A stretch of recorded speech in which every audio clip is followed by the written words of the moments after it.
My name doesn't matter anymore. What matters is the story I'm about to tell you. A story of love, betrayal, and the kind of revenge that changes a person forever. For years, I lived the kind of life people dream about. A wife I adored, a best friend who was like a brother, and a business that was finally paying off after years of sleepless nights. I thought I had everything: stability, loyalty, trust. But that's the thing about trust, it's the sharpest weapon of all. Because when it breaks, it doesn't just cut you, it carves you open until there's nothing left but pain and emptiness. I didn't see the betrayal coming. I was blind. I thought the late nights at work were just dedication. I thought the missed calls, the lies about business trips, and traffic jams were innocent. I thought my best friend's constant presence in our lives was something to be grateful for, not suspicious of. But life has a cruel way of tearing off the mask when you least expect it.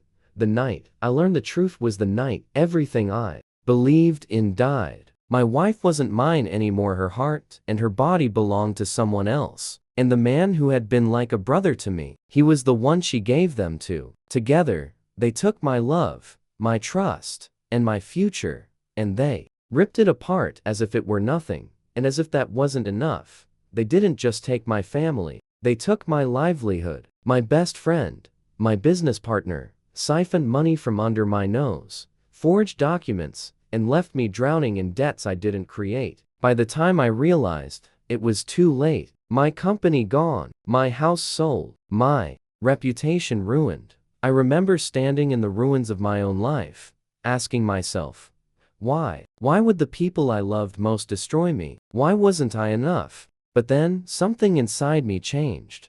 The grief turned to anger. The anger turned to fire. And from that fire, a plan began to take shape. I didn't want forgiveness. I didn't want to move on. I wanted them to feel what I felt. To lose what I lost. To wake up every morning with the same weight crushing their chest. The same gnawing emptiness in their souls. I wanted revenge. And this is the story of how I took it, piece by piece, step by step, until they had nothing left. So listen closely, because what I'm about to share isn't just a story, it's the confession. A confession of how love turned into betrayal, betrayal into rage, and rage into a cold, calculated justice. They thought they had destroyed me, but the truth is, they created me. The man standing before you now is not the man I used to be. He died the night they betrayed me. What's left is something darker, sharper, and far more dangerous. And soon, you'll understand exactly why. Before everything fell apart, my life looked like something out of a glossy magazine spread. From the outside, people probably thought I was the luckiest man alive. And to be fair, I believed it too. I had a wife, Anna, who could light up a room with her smile. She wasn't just beautiful though, she was that.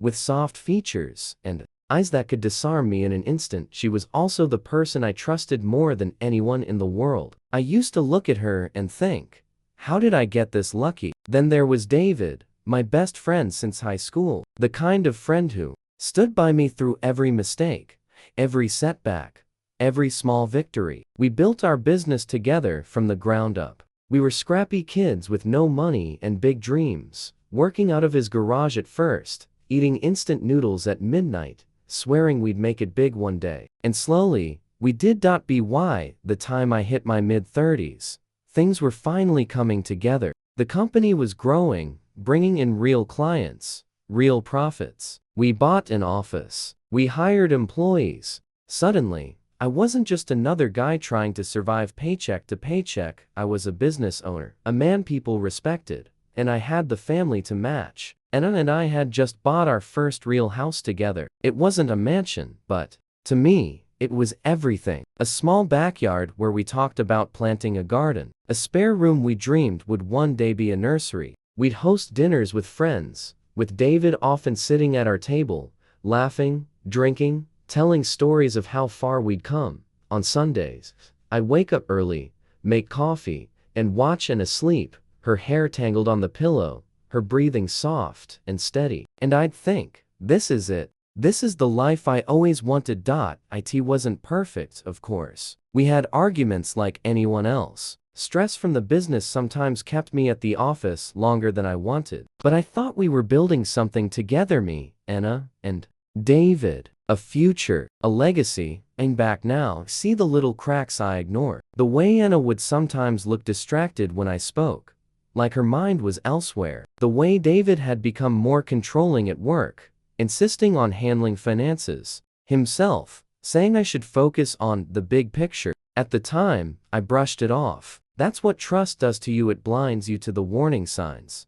I remember one night in particular. It was late, and we were celebrating landing a big contract at the office. David popped open a bottle of champagne. Anna showed up to surprise us with food, and the three of us laughed until midnight. I was tipsy, grinning like a fool, hugging them both, saying, "We're unstoppable, the three of us."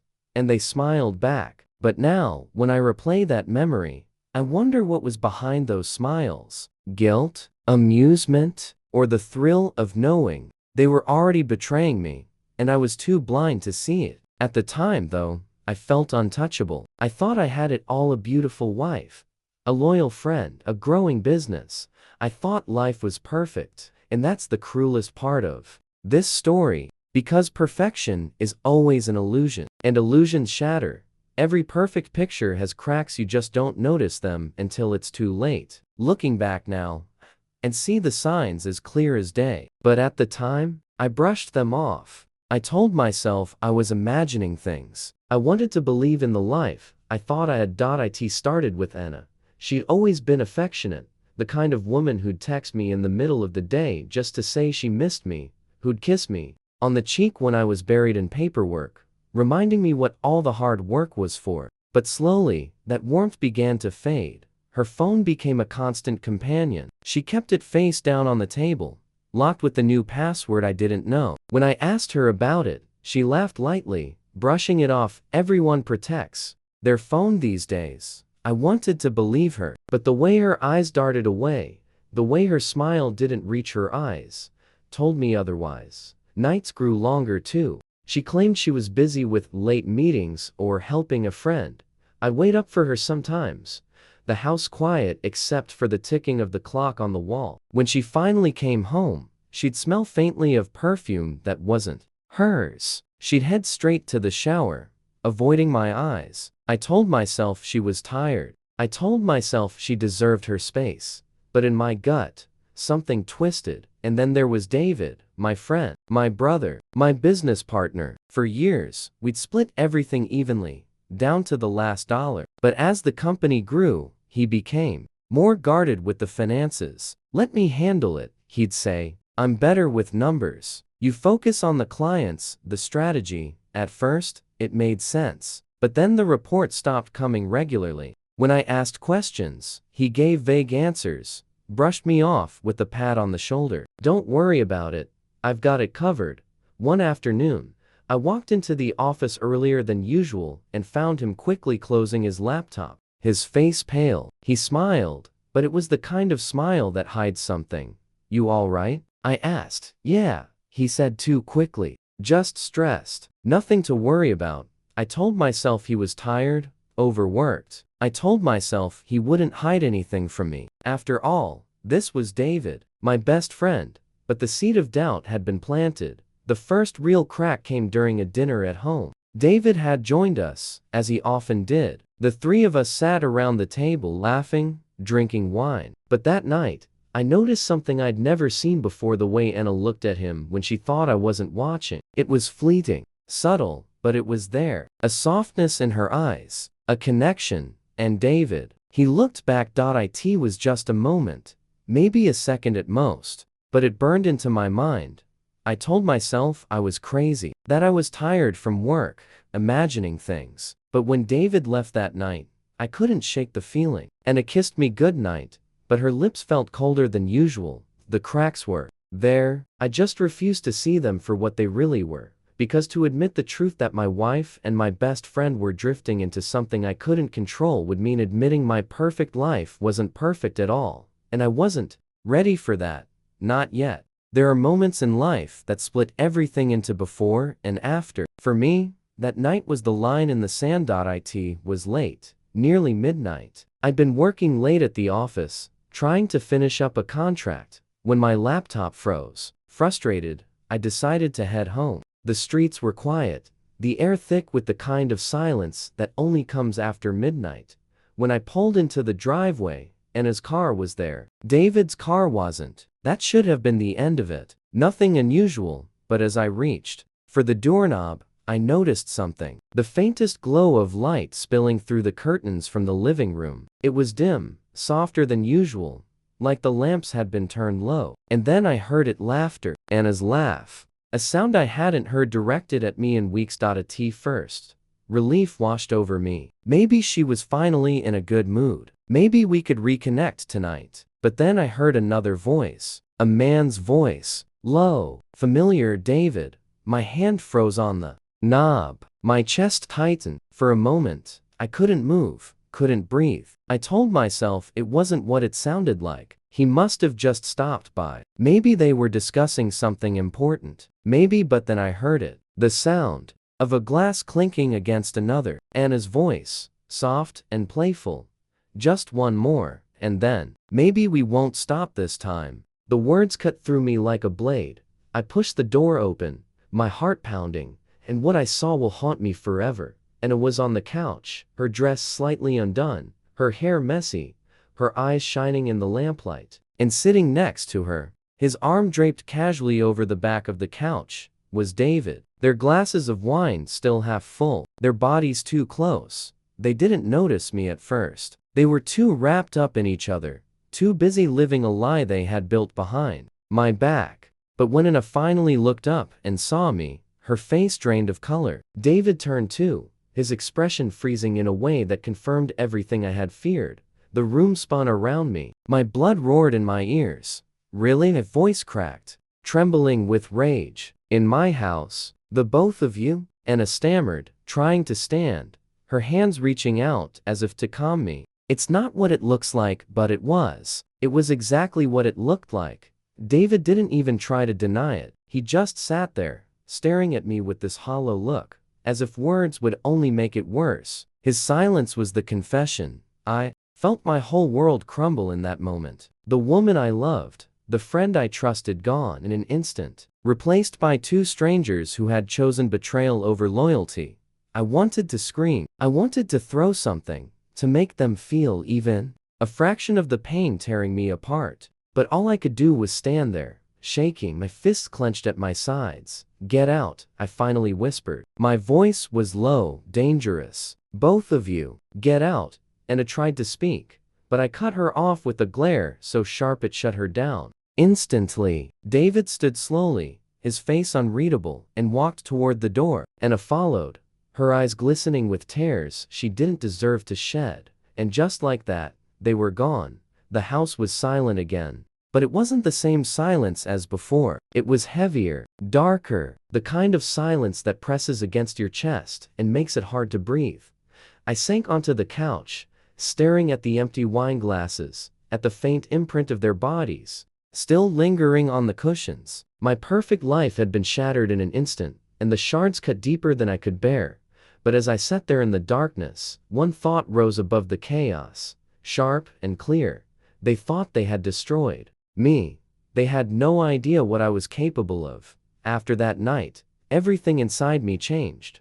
I didn't rage. I didn't scream. I didn't break things, though every part of me wanted to. Instead, I went quiet. Deadly quiet. The kind of quiet that scares even me when I think back to it now. Because that silence wasn't empty. It was full of something sharp, something cold. Revenge. I'd given Anna my love, my loyal, my trust. I'd given David my friendship, my time, my sweat, my half of everything we built together. And they repaid me with lies, with betrayal, with the kind of wound that never really heals.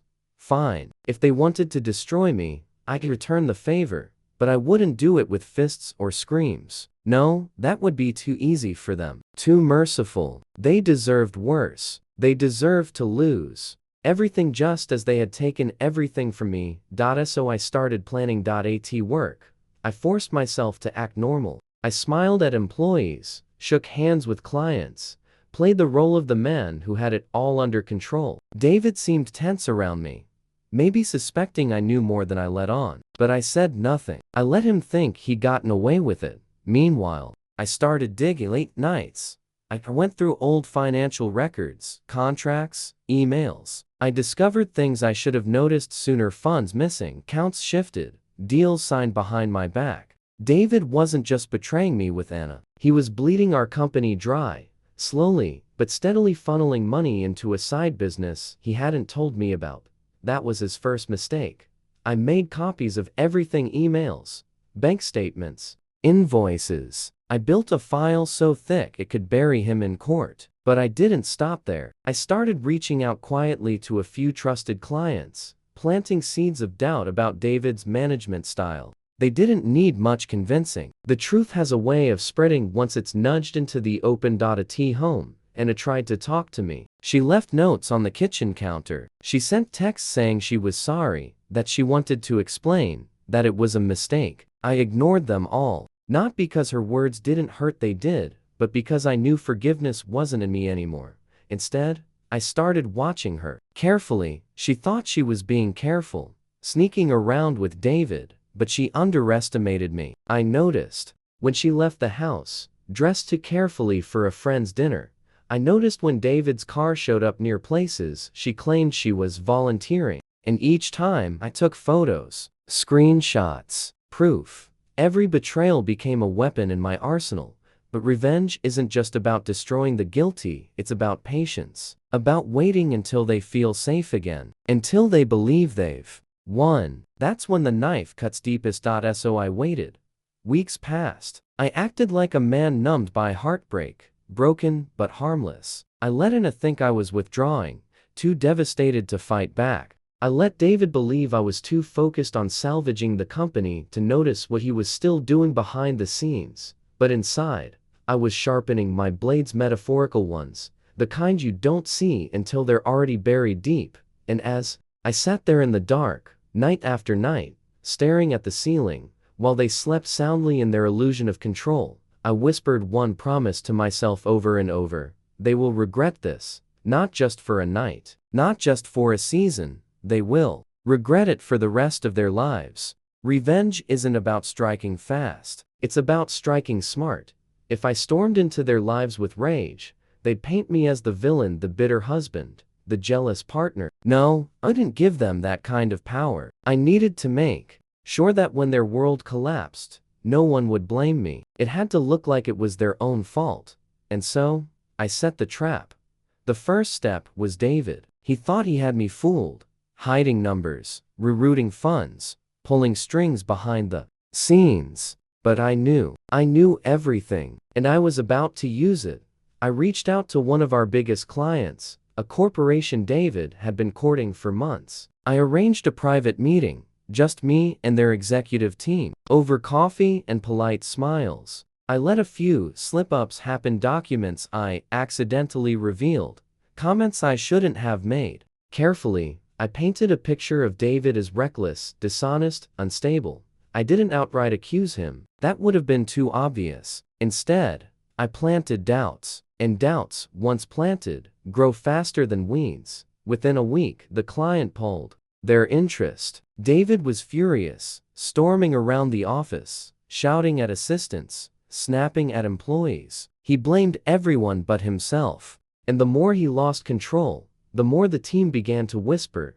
That was mistake number 2. While David unraveled at work, Anna was busy trying to worm her way back into my life. She started cooking dinners again, leaving candles on the table, like we were some happy couple. She laughed too loudly at my jokes, touched my arm a little too often. To anyone else, it might have looked like reconciliation, but I knew better. She wasn't coming back out of love. She was coming back out of fear. Fear that the house, the lifestyle, the safety net she had grown used to might slip away if I decided to cut her off. So I let her play her part. I smiled at her dinners, thanked her for her effort, even kissed her cheek goodnight. She thought she was winning me over again. She thought I was breaking, that the man she betrayed still craved her touch. But behind her back, I was documenting everything. Screenshots of her late-night messages to David, recordings of her phone calls, where she whispered promises to him,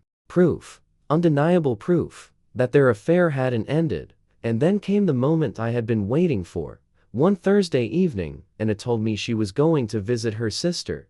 She dressed too carefully for a family visit, red lipstick, a dress I hadn't seen in months. I nodded, kissed her goodbye, and watched her drive away. Then I followed. She didn't drive to her sister's. She drove across town to a small hotel, tucked away on a quiet street. And not 10 minutes later, David's car pulled into the lot. I parked far enough away not to be seen and snapped photos and getting out of her car. David meeting her at the entrance. The two of them walking inside, arms brushing against each other like they couldn't wait. My hands trembled as I held the camera, but not from heartbreak, from satisfaction, from the knowledge that I finally had them where I wanted them.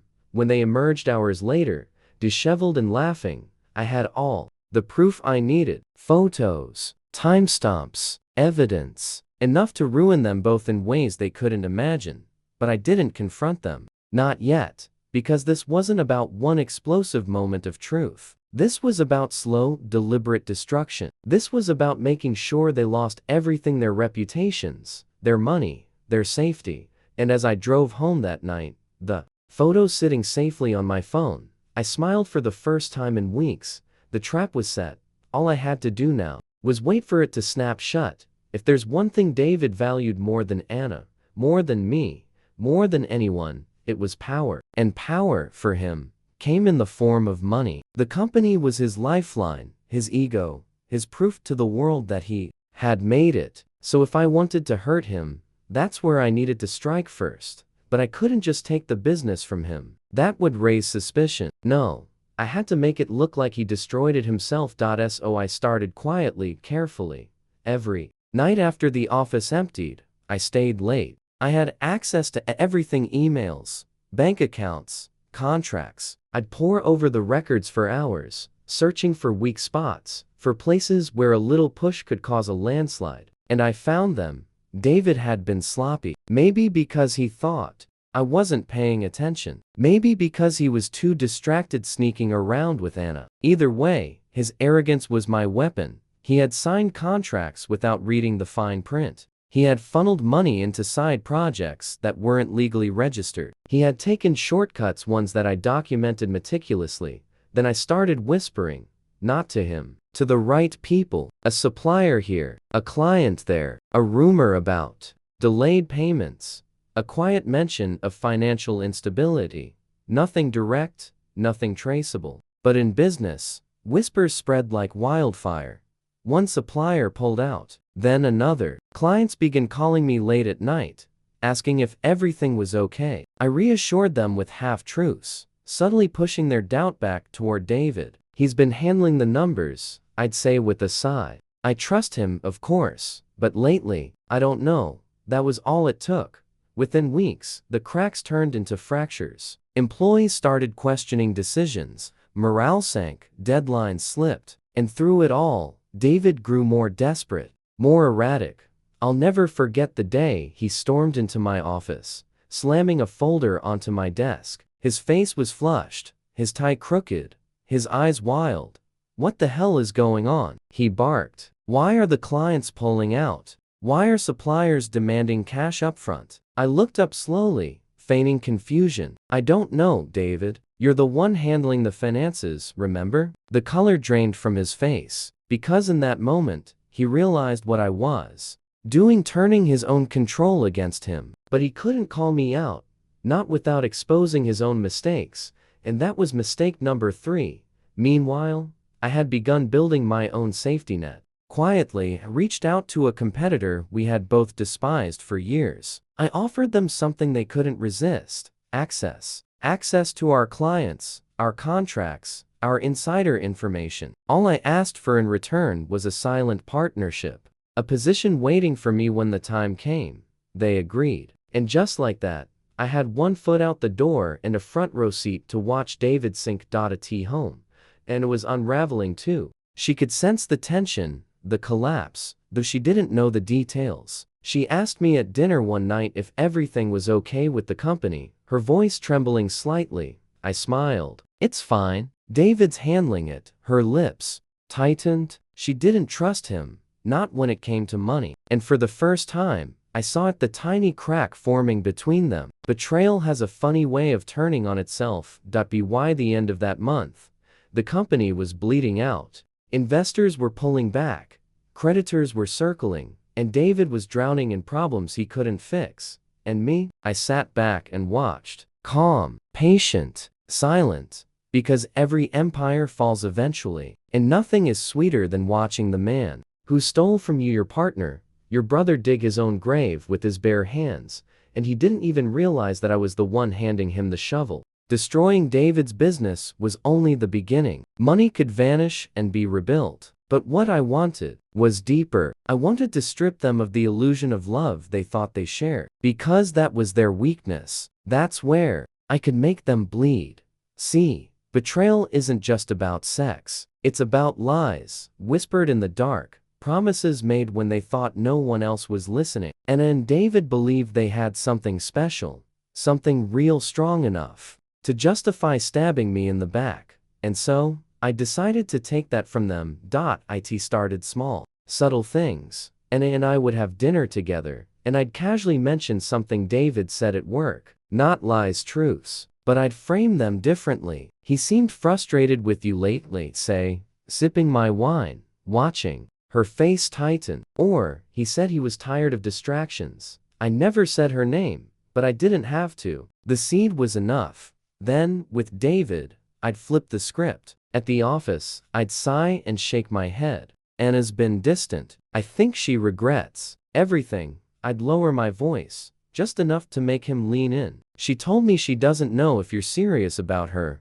It wasn't much, just words. But words, carefully chosen, are sharper than knives. Soon, I saw the results. Anna became more anxious, more demanding with David. She'd text him constantly, needing reassurance. David, already buried under the chaos of the collapsing company, grew frustrated. He stopped replying as quickly. He started pulling away, and I fueled the fire. One night, while Anna was in the shower, I slipped her phone from the counter. It wasn't hard, she'd grown careless, believing I was too broken to care anymore. I scrolled through her messages, taking screenshots of the sweetest ones, the ones where she told David she loved him, where she begged him to promise they had a future together.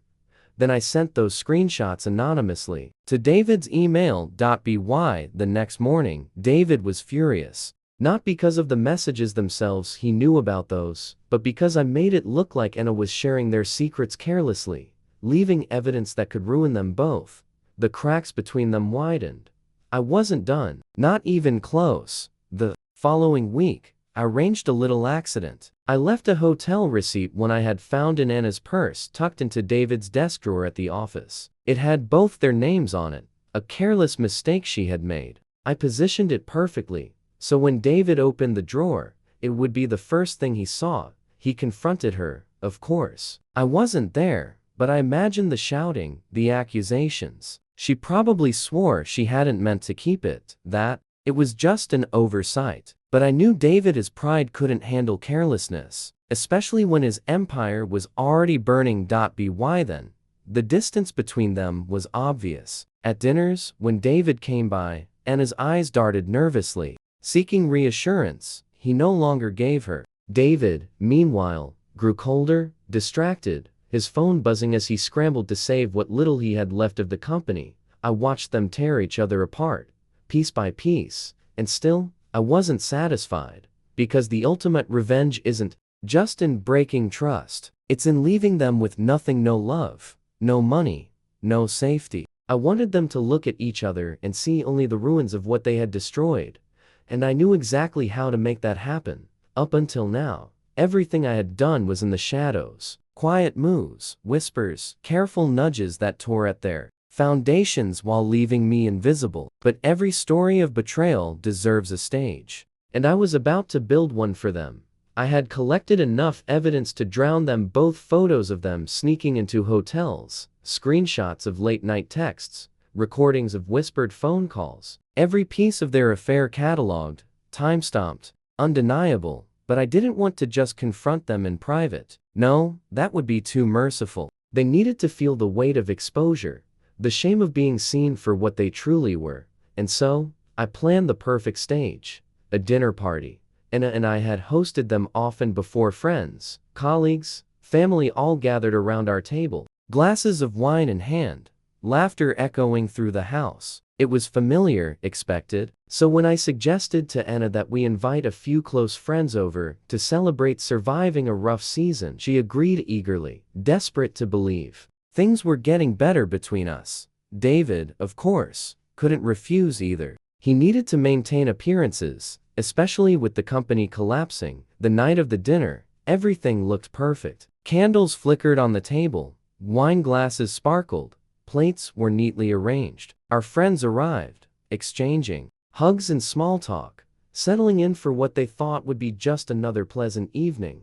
Anna wore her best dress, smiling too brightly, trying too hard. David arrived late, tense but charming, shaking hands, pouring drinks. To anyone else, they looked like normal people. But I knew better, and I was about to show everyone else the truth.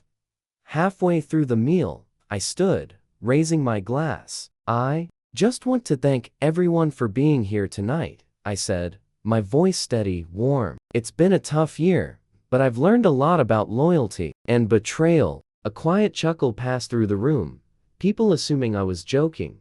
Then I clicked the remote in my hand. The lights dimmed, and the projector I had set up earlier flickered to life on the wall. At first, people laughed, expecting a slideshow of vacation photos, maybe funny memories. But the first image silenced the room. Anna and David entering the hotel, arms brushing, smiles too intimate to be innocent. Gasps filled the air. Forks clattered onto plates. Someone whispered, "Oh my God." I clicked again. Screenshots of their texts appeared. Anna writing, "I can't stop thinking about you. He'll never know." David replying, "One day, we won't have to hide." Anna's face went pale. She shot up from her chair, her hands trembling. "Turn it off," she cried, her voice cracking. But I didn't. I clicked again. Photos of them leaving the hotel, disheveled, laughing. A recording played next. David's voice low, intimate. "You're mine, Anna, always." The room was dead silent, except for the sound of their own betrayal echoing through the speakers. David stood too, his face red, his jaw clenched. "You, son of a," but he didn't finish, because the looks around the table told him everything. Friends, colleagues, family all staring at them with disgust, with disappointment, with pity. Their secret wasn't secret anymore. It was exposed, raw, undeniable. I let the silence stretch before I finally spoke. My voice calm, almost gentle. "I gave you both my trust, and this is how you repaid me. Now, everyone knows what you are." Anna burst into tears, fleeing the room. David followed after a moment, muttering curses under his breath. The door slammed behind them, leaving the rest of us in stunned silence.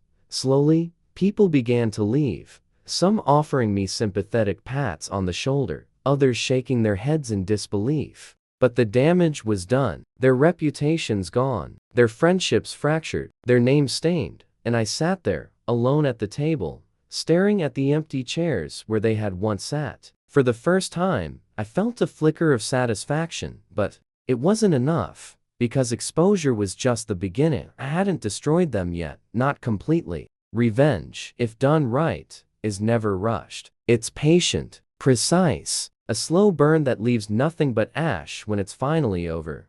I had humiliated them. I had exposed their betrayal to the world, and I had watched with satisfaction as their lives unraveled. But there was still one thing left undone. One strike that would ensure they could never rise again.